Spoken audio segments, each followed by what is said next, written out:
Live from the Mountain Murders News Desk, I'm Dylan Packer, and I'm high as fuck. And here's my co-host, Heather Packer. Hi. Hi, and you are high. How's it going? Salutations. Greetings and salutations. I'm doing great. How are you? I'm high. I'm good. Yes.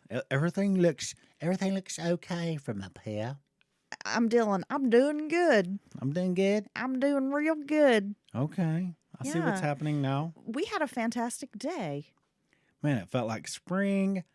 We had that spring in our step. Dylan was prancing. He was frolicking, rolling around in the green grass. I did frolic a little bit. It was a great day. Yeah, it was. I hope spring is on the horizon. Oh, it has to be. I'm not a cold weather person. I'm ready for sunny days, longer days.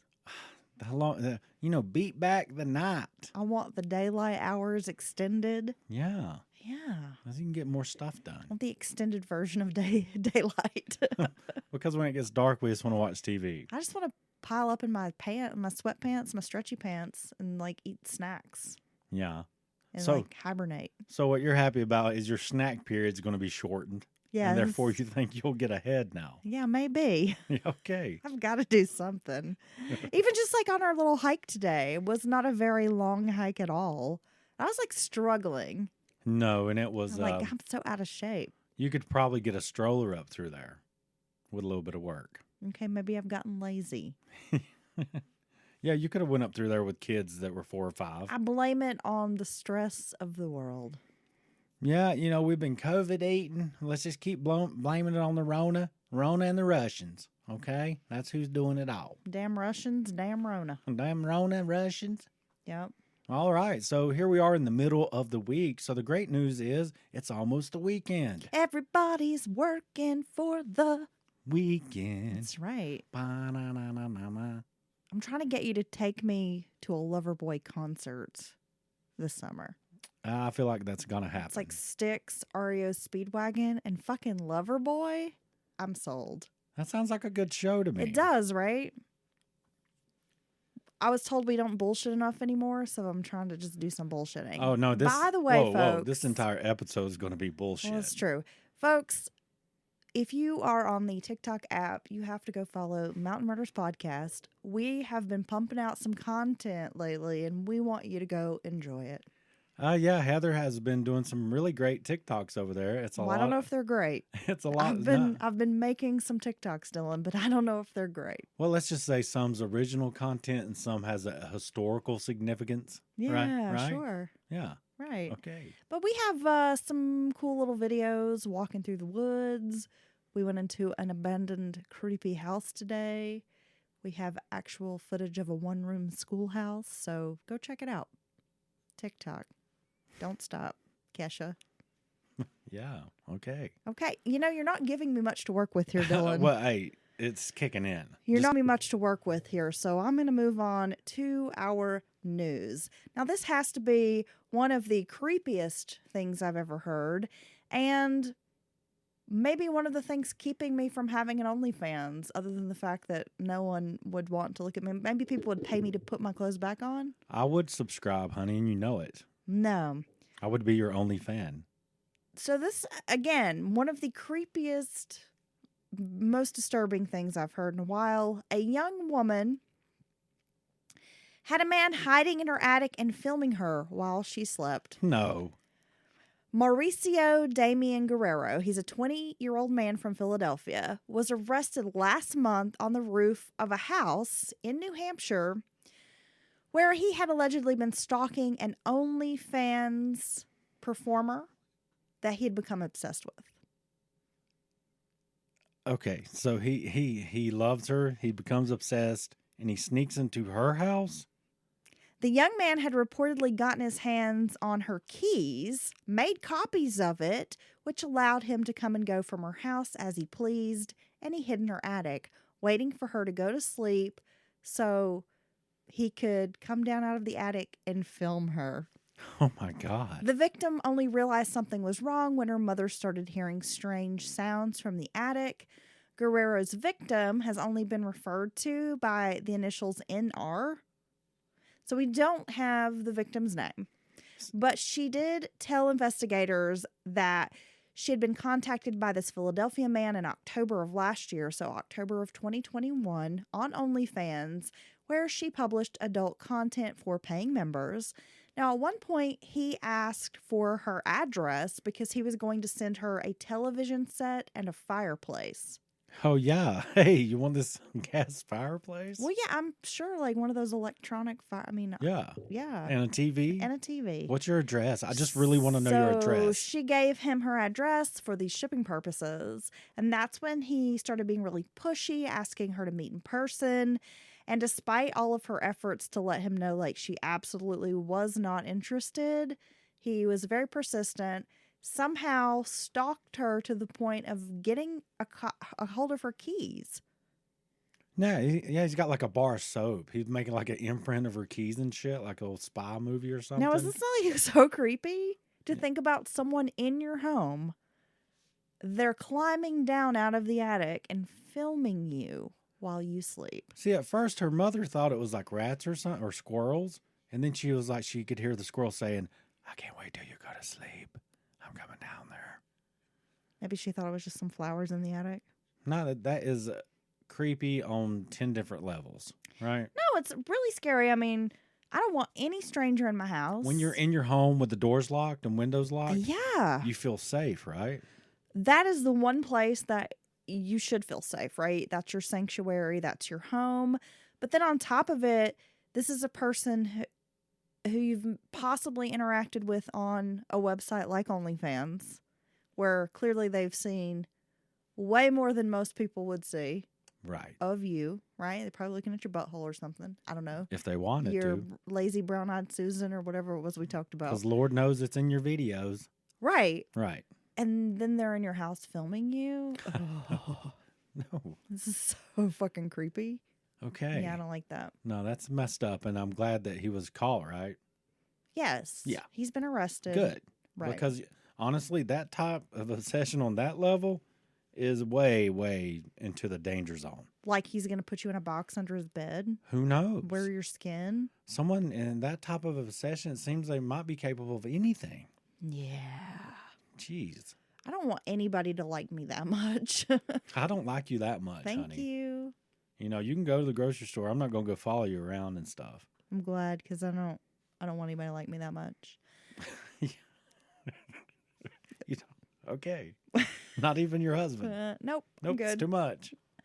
A true crime story out of Kentucky. Dylan, this is wild. Okay. It's another like scary story. Jordan Morgan was killed on February 22nd in a home invasion at C. Wesley Morgan's $6.5 million mansion, which is located in a rural part of Madison County near Lexington. And C. Wesley Morgan was a lawmaker. He was a former state lawmaker. Okay. So this Kentucky man named Shannon Gilday, who's 23 years old, was found walking along a road in Madison County just after 4:30 a.m. on Monday. He is accused of killing the 32-year-old woman during this home invasion. Wow. So he's been charged with murder, first-degree burglary, first-degree criminal mischief, first-degree assault, and 2 counts of attempted murder. Now, the Kentucky State Police is saying, of course, the public is no longer in danger and that hopefully they're going to have answers and more details of exactly what went down moving forward. But this is what's so strange, Dylan. This mansion is equipped with a $3 million nuclear, biological, and chemical fallout shelter, like a bunker. Oh, wow. Someone's prepared. So investigators are looking into whether the Morgan family was targeted because they have this high-tech bunker. Oh, I'm sorry. I don't follow the thought process. Or like someone wanted to get to the bunkers?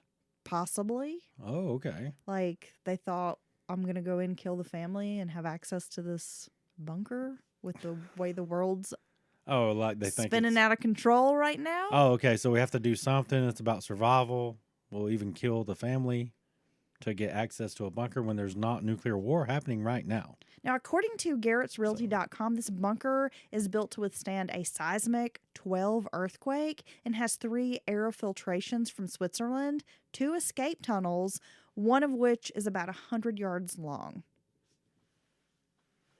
And so when this gentleman was arrested, this fella, this dude, fucking dude's arrested, C. Wesley Morgan suggested that the bunker may have been a reason behind the home invasion. I mean, he told LEX 18 News, quote, "She is dead because of this, and it's ridiculous." Well, I mean, there's no good reason for this person to have broken in there and killed her, right? Right. Well, so that would be as absurd as if it had been to take some jewelry and killed her, right? I mean, so if that's the case, yeah, it's very, it's rather strange, I must admit. Well, according to the complaint warrant, Gilday was armed with an assault rifle when he shot his way into the residence through an upstairs doorway. He entered the upstairs bedroom, fired multiple rounds, which killed Jordan Morgan. Then allegedly made his way downstairs to the master bedroom where he exchanged gunfire with her father. He actually shot Mr. Morgan 3 times, twice in the arm and once in the hip during this home invasion. And there's no indication that there's any kind of relationship with this guy, Shannon Gilday, and the Morgan family. Like, it doesn't seem like there's any... Like, they don't understand a motive because he doesn't have any connection to these people. So it's just like a random home invasion. That's very strange. Again, it violated in your home, your sanctity, where you should be safe. These types of home invasions have always weirded me out. The thought of you just innocently answering your door or something, or someone just snatching your door open because it's unlocked. The strangers. And then 4 or 5 people piling in. And I don't care even if you're a big dude and you might knock a guy out. 4 or 5, grown people, women and men, come piling in your house on top of you in a surprise. You're likely fucked. This is why we need a flamethrower. Yeah. There you go. Like Leonardo DiCaprio grabbed in Once Upon a Time in Hollywood. That's what we need. Or train under Steven Seagal. Gilday allegedly fled the scene wearing camouflage or like a tactical style pants and jacket set, dark colored hoodie, gloves. He had a face mask on, and he was driving a white 2016 Toyota Corolla. It was found about a mile away from the Morgan home. And when they found him, police say he was unarmed and uninjured. Okay, so you got this guy. He sounds like he's in full... what he thinks is super cool tactical gear, right? Head to toe, a rifle, whatever, a badass. And he gets in a white Toyota Corolla. I'm just seeing this picture in my head. Are you saying that a Corolla is not a badass car? No. Not at all? Not in this situation. I would take the white Corolla right now. But, I mean, it's just funny to me. I mean, it is pretty funny. Yeah. I mean, if we're trying to make light of the situation. Well, no, this person's a murderer and they're off their rocker, but I mean that image is funny to me. Well, it's very scary. I mean, again, just the idea of some stranger in your house. It goes along with like the first story we discussed. I don't want strangers in my home. I don't want to meet strangers outside of my home. I definitely don't want them. I definitely don't want them in my home, Dylan. That's like if right now someone just opened the door and it's like your obsession, who's just loves you so much, they've snuck into your house. I couldn't even contemplate that. No. That would be super scary. You have a lot of fans, Dylan. You could get a stalker one day. No. Just, join Patreon, and this is how you can get access to me, But what if they start messaging you, like, send feet pics? No, you can join Patreon, you can get in on a Discord chat, and we can chat. What if somebody's like, Dylan, I want you to take a picture of your hairy little belly button and send it to me? Well, I don't think I would be comfortable with that. I'll give you $500 to see your furry little belly button. Yeah, let's move on. See, how is that not creepy when you do it? Because it's supposed to be. Yeah. It's trying my damnedest to make it creepy. What is your name, Earl?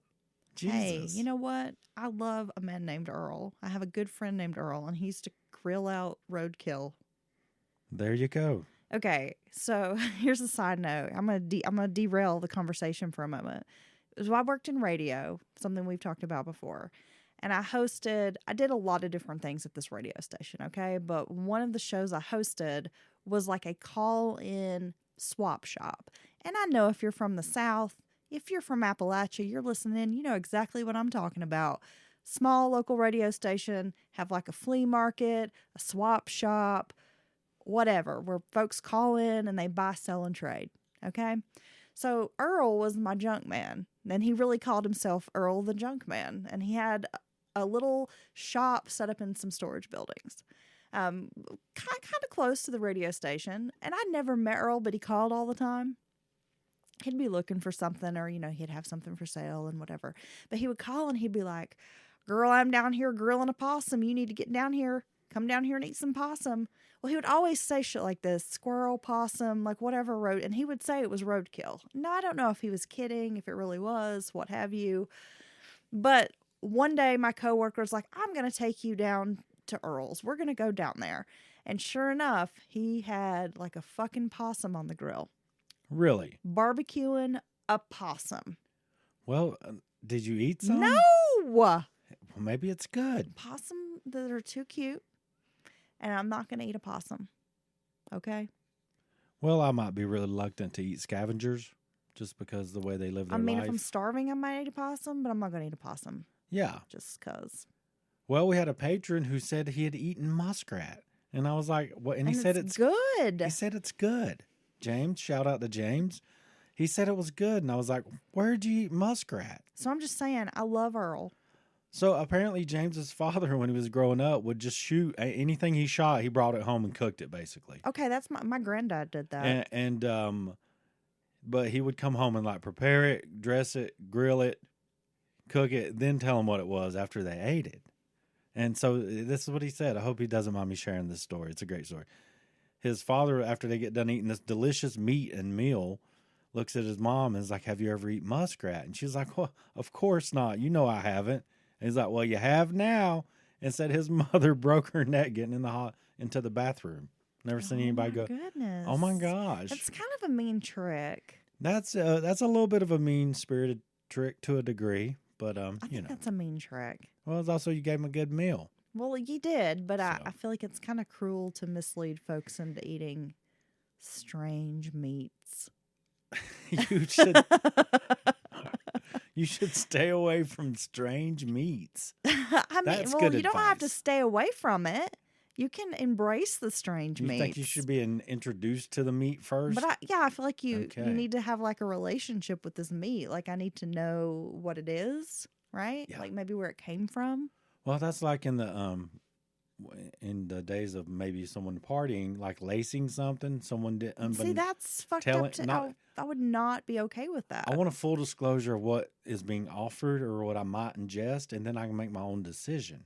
But don't be sneaking. Don't be dosing me with acid in my drink when I go to the damn bathroom and I don't know I've taken acid and then start tripping. I would be mad as hell. That would be scary too for your brain. That is not cool. No. That is never cool. The Grateful Dead dosed everybody. At a Playboy Live. Yes. Well, I think we should actually discuss that on Batshit Crazy. That would be great. Think so? That's a great story. It is an interesting They story. dosed the coffee, and all of a sudden the audience and everyone working there is high on acid and don't know it. I'm high as hell on something right now. Not acid, because, yeah. Okay, the sky's not bleeding on me, but. So now that everyone feels unsafe in their homes with the first two stories, do you have another story for us? I'm pretty loose in my home right now. Okay, so this is actually a good story, Dylan. As good as it can be. Okay, we need one of those. So if you are a true crime fan, then you probably have heard of this story. Nearly 70 years ago, skeletal remains of these two boys were found in Stanley Park. They had been bludgeoned by a hatchet on January 15th of 1953, and this was in Vancouver, Canada. This has been an unsolved cold case all of this time. Folks in this area, it's been one of those cases that's like haunted them. Right? They were finally able to ID these boys using DNA. Really? They are descendants of Russian immigrants who arrived in Canada around the turn of the century.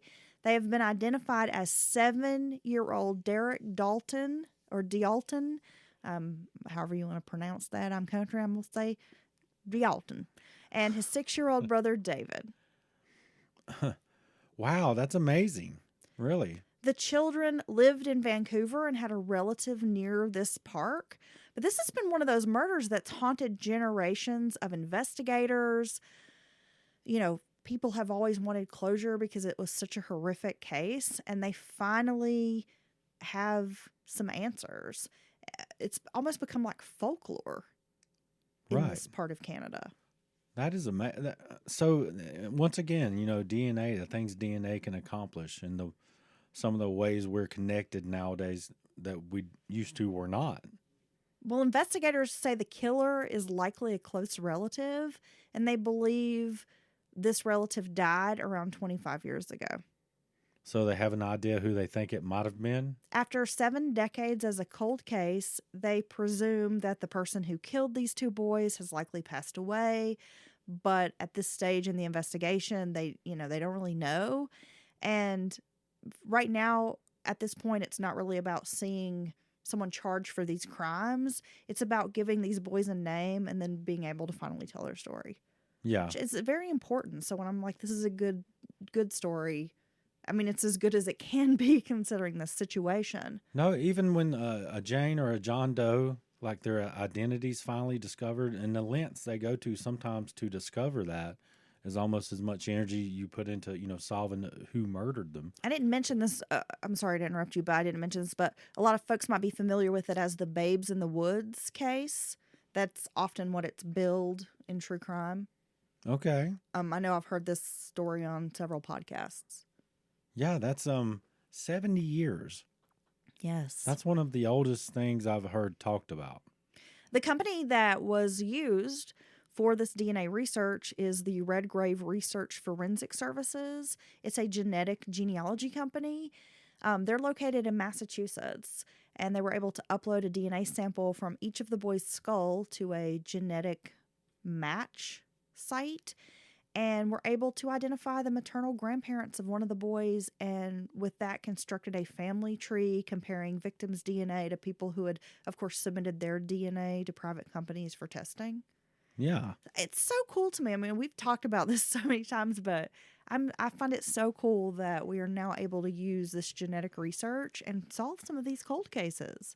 That's, I'm anti-Big Brother, but one thing I wouldn't mind being on file like this is my DNA, honestly, because that's what creates this network that creates this a tool and this ability to solve and even solve who did it and identify people. So it's very important, I think, a very important tool for investigators. Yeah, I think it's super important. One of the cases that I've actually had a few folks reach out recently and say, hey, will you please cover this case? And I think maybe at some point we will, maybe if there's more of a resolution or we get more information about it because it's relatively new, is the Summer Wells disappearance in Tennessee. Do you remember this case, Dolan? Oh, yeah. So it's been more than 8 months since they issued an Amber Alert for this missing Tennessee girl. And her family has been questioned. They say she was out gardening when she went missing, so they don't know if she was kidnapped or wandered off. But they decided to comb the area again, the Tennessee investigators, looking for Summer Moon Utah Wells. She would have been 6 last month, but by the way, Dylan. But it's something investigators have been keeping in mind. The TBI and the local sheriff's department continued searching for her.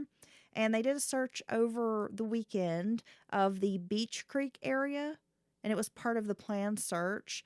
They've been focusing on these previously identified areas of interest, but didn't really have any luck turning anything up.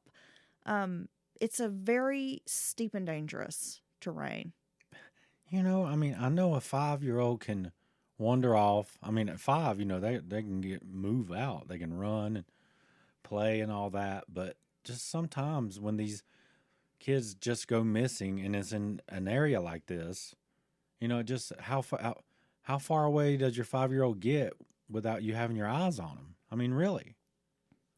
Investigators initially interviewed known sex offenders in the area. They've been following up on various vehicle descriptions that were given to them at the time that may have been in the area. One of those was a 98 to 2000 maroon or red Toyota Tacoma. It had a full bed ladder rack and white buckets in the truck.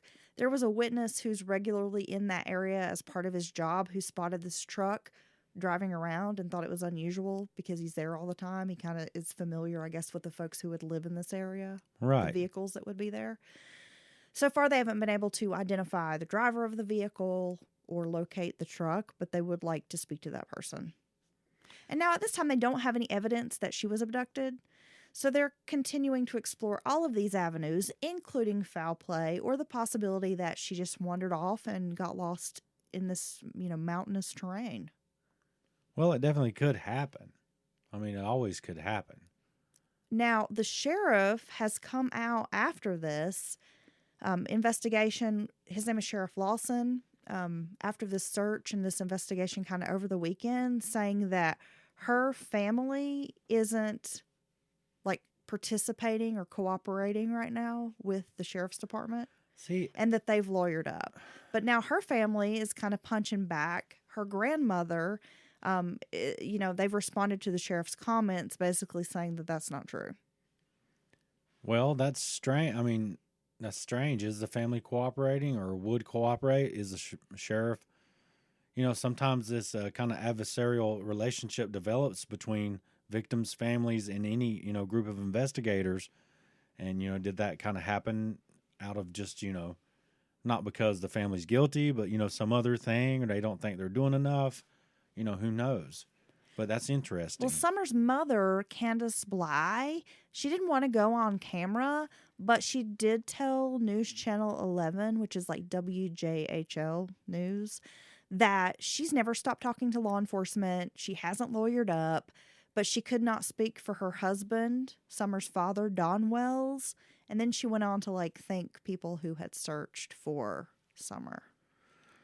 I just can't, I can't imagine how they feel. So that's really horrible.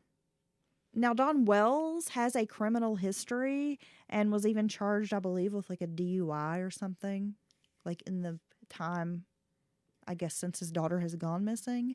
But the sheriff's saying, that his criminal record doesn't really have anything to do with the case, that doesn't make them, I guess, focus on him as a suspect, even though he has a criminal history. Yeah. Well, I mean, what is his criminal history? I mean, sometimes they just say that in kind of a broad stroke, but if it's he had minor possession of marijuana paraphernalia when he was a kid, it's different than assault, battery, kidnapping, hurting children. Well, he does actually have a couple of violent felonies. Oh. He served time in prison for convictions involving drugs, burglaries in Arkansas, Utah, Texas. And in the late 1990s and the early 2000s, he was cited for multiple parole violations. Now, Candace Bly, Summer's mother, also has a criminal record. That's in the state of Wisconsin. She pled guilty to misdemeanor domestic abuse charges back in 2003. Okay. Well, that's a rather significant criminal history, it sounds like he has. Exactly. Right. But the, law enforcement is saying, even though he does have this multiple violent felonies, we're not holding that against him in this situation. Well, and they shouldn't, I don't reckon, unless there's evidence that, real evidence that, says they think that someone did something to the child. Yeah, I mean, this is just such an odd case because their home is not exactly located in an area where you would think a random kidnapper would just come there looking for kids, right? But they've searched and searched. I mean, she could have potentially wandered off. Well, that's what I wondered. Are they up a country road? Are they, on the corner in the city? This is not. This is rural. This is not an area where they're in town and there's heavy traffic on the street or something. I mean, this is not an area where they get a lot of random people. Well, okay, so let's be honest. As true crime fans, we know the only person that would randomly snatch a child just because they saw them and they had the opportunity is a child predator, right? Exactly. That's hands down likely the only person. So is it possible someone like this is either from the area or just happenstance was driving through there and saw the opportunity to get this little girl? Yes, it could happen. It very well could happen. Lord knows, I hope that's not what happened, right? But it's rather unlikely up this same, because, when you go hunting, you go to where you're likely to catch something, right? And it's not going to be this random rural road where there might, and there's usually not a kid Yeah, I running mean, around, it strikes me as right? if this was like just a kid, a kidnapping that was a Non-custodial. non-familial kidnapping, some stranger A type of Spanish abduction. kidnapping? Shut up. I'm just kidding. So stupid. Okay, I know what you mean. That it could have possibly been someone who was familiar with the family, like knew the family, knew that there was a little girl. Well, I no, mean, they did mention. I lean more towards what you're describing than some random child predator happened to be driving by. It's got to be somebody familiar. The family did mention something about there's some sort of walk trail that people had created. Ah, yes. Like kind of going up through their property, and that they'd had issues with people like coming up this trail for some reason. I think we had this very conversation the first time we talked about the Summer Wells story. This is the exact same thing, points we were making, which, they stand out, Yeah. Okay, so I don't know what's going on in the world, if it's just just happens to be what we're covering as far as media goes, like, true crime news. So many child stories, stories involving children, like horrific shit. You know what it is? We witnessed it last night. Chaos magic. Chaos magic. These are the stories to make us feel despair, like we have no choice or chance. Even the children aren't safe. And it keep everyone in this energy of bad. Everything's bad. We don't have a chance. We can't do all this stuff. And because they feed on the energy of despair and misery. There's just so many stories recently. Children missing, being just dropped off the highway because their mom was like, I can't deal with this. Adoptive parents, killing their kids, or, I don't know. It's just crazy. I don't know. Any society who's not good to their children or their elderly are doomed to fail, right? Isn't that what it says, almost, the saying? It's like every day. Not just one single news story, but multiple news stories involving kids, and I just don't know what's going on in the world. Okay, look, on a lighter note. It's making me sad. On a lighter note, because it makes me sad too, and it pisses me off. I have a story about a Spartanburg County, South Carolina woman. Hit me with your best shot. This is pretty wild. A woman has been charged after deputies seized over $3.5 million worth of drugs on February 24th in Spartanburg County. According to the Spartanburg County Sheriff's Office, the narcotics unit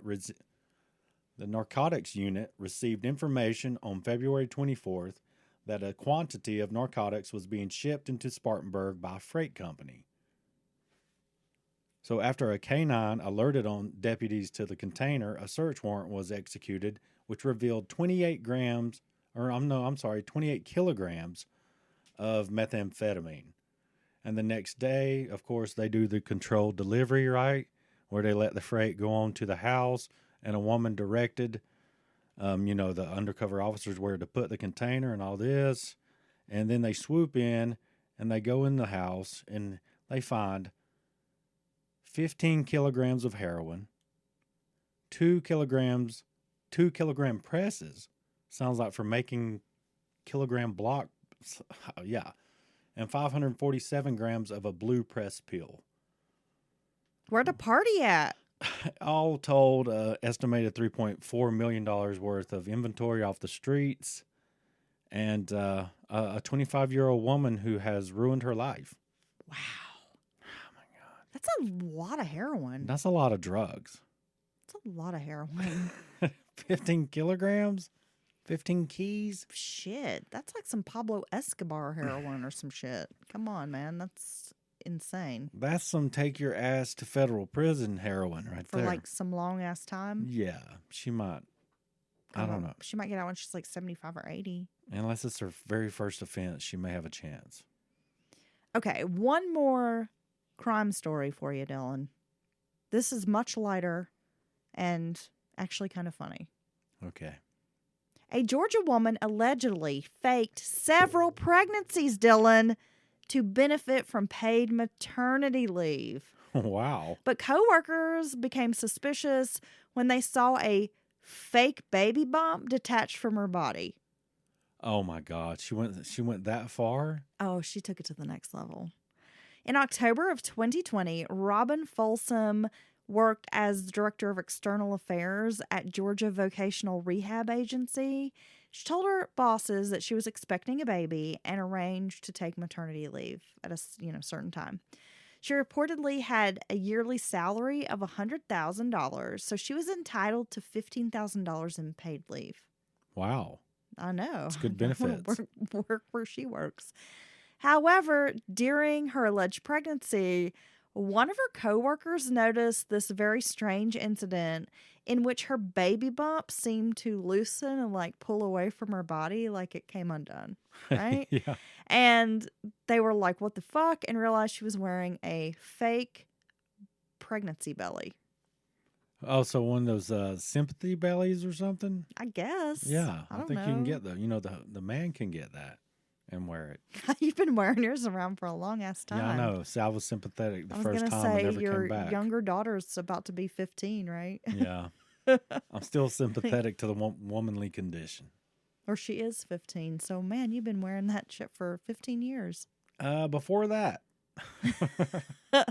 For all three kids? Also, how would you react in that situation if you're in the office and this is the gossip, or if you were to see this, her baby bump obviously like shift around in a way that it could not if it was real.